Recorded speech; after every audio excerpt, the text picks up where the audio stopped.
the investments that we actually, the interest that we receive from our bond investments. So cash flow is not an issue. With $234 to $50 million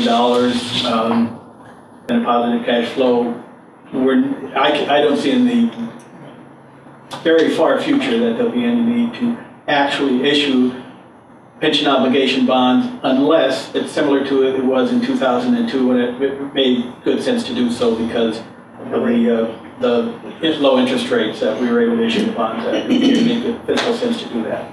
All right. They're not going to be forced to do it. I think, and if I may, and I think, Mr. Sacklitz, it would be helpful to have a conversation, but want to be careful of the wording as well. You said, no reserves available. I mean, specifically, we do have reserves. We have reserves broken up into, many different accounts as required by the 37 Act. We also are required to have a contingency, which to my knowledge is fully funded. So want to be just cautious about the words that are used in the comments. Okay, I'll make that appointment, and I'd like to have that appointment, our meeting on the record, because I hope to be reporting on this for the North Bay Bohemian as well. Would that be a problem to have this on the record, this meeting?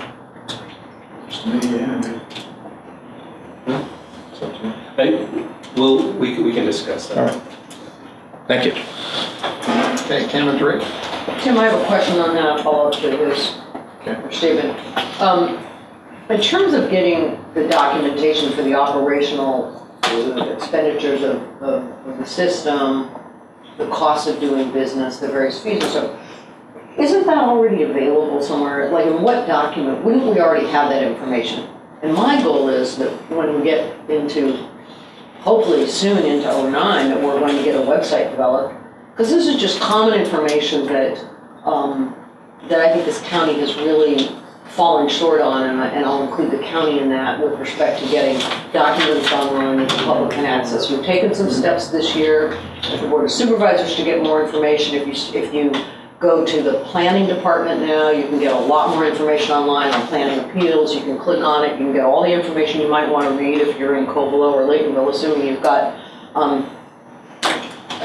high-speed internet. That's yet another challenge. And in fact, in response to some comments on that one, we came up with a number of options on the Board of Supervisors website to, if you just want the brief summaries and you're not able to download the entire package, you can do it item by item to save memory, and so that helps some people that might not be able to access everything. They can at least access something.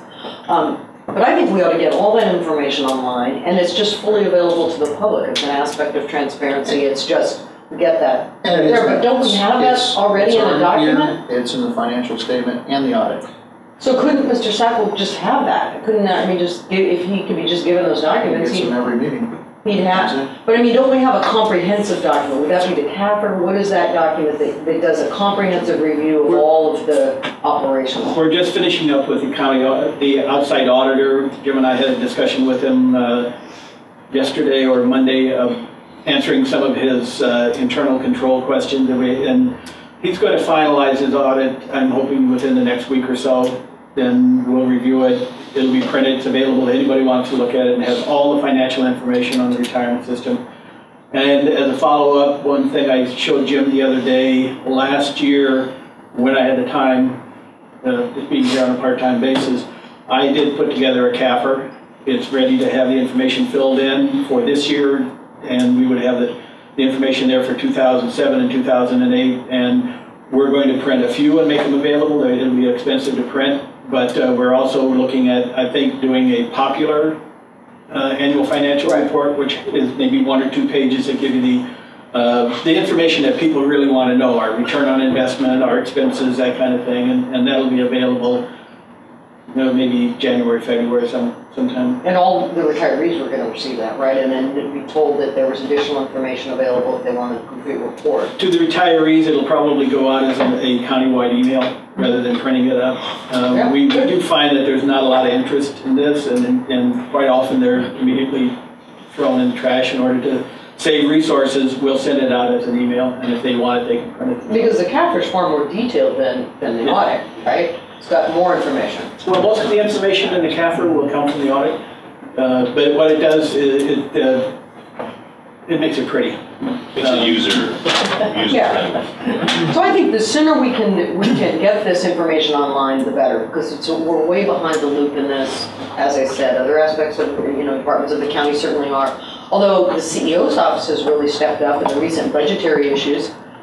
They came to the board, we received a thick packet, and they made sure that at the same time the board received it, they got it online at the CEO's website. So I think that's just a responsibility we have, so any member of the public can get that information as soon as we have it available, and it's public.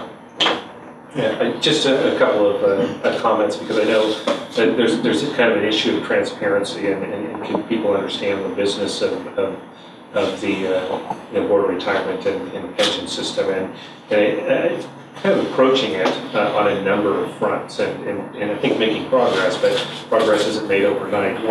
One that we hope that you'll see over this month and certainly over the coming months is from these board meetings is again more upfront work products, agenda summaries, those types of things where the public has an opportunity to review documents and reports and so forth prior to meetings.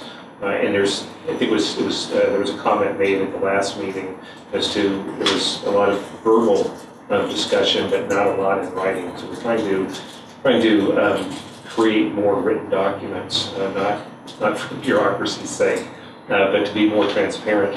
The other thing on the web site, and I know that could be a standalone product unto itself, but we do have a meeting scheduled in early January with a consultant that essentially looks at all of the business needs of the retirement system. I know the retirement board in the past has looked at products such as pension gold and so forth. So you have a retiree or potential member or public interface. You could potentially have a web presence need. You could have behind the scenes kind of business practices, accounting and finance type of needs. So we will be talking with an individual who specializes, and it's just an introductory type of meeting, but looking in the direction of starting to systematize what we do. So less of it is just kind of institutional knowledge that resides with people, and that it is brought forth in systems. Within the office, looking at policies and procedures, which will all be public documents, and starting to move forward on that. And then I think finally, there's been a lot of discussion about just the management, governance, and performance of our system. We had a conference call yesterday. Tim Knudsen, Tim Pierce, myself, with Peter Chan.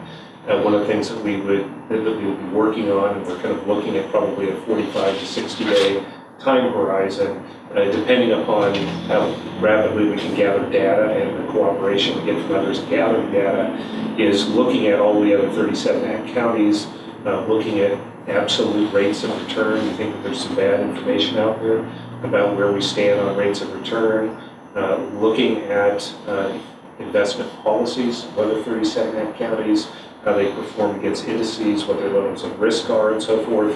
And we really want to make all of that, we want to be very transparent and make all of that available. So our goal is, again, in the next 45 to 60 days to have that information available, and to start chipping away at some of these areas where the public has expressed concern, or if not concern, just concern over the fact that they can't get to the information. And to make that information available.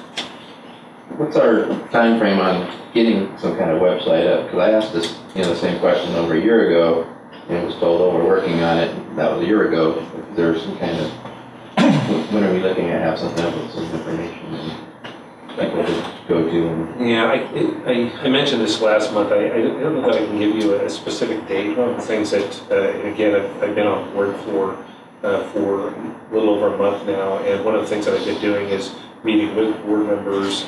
Certainly, you receive input from board members, receive input at these meetings, listen to the public and so forth, and I think, the plan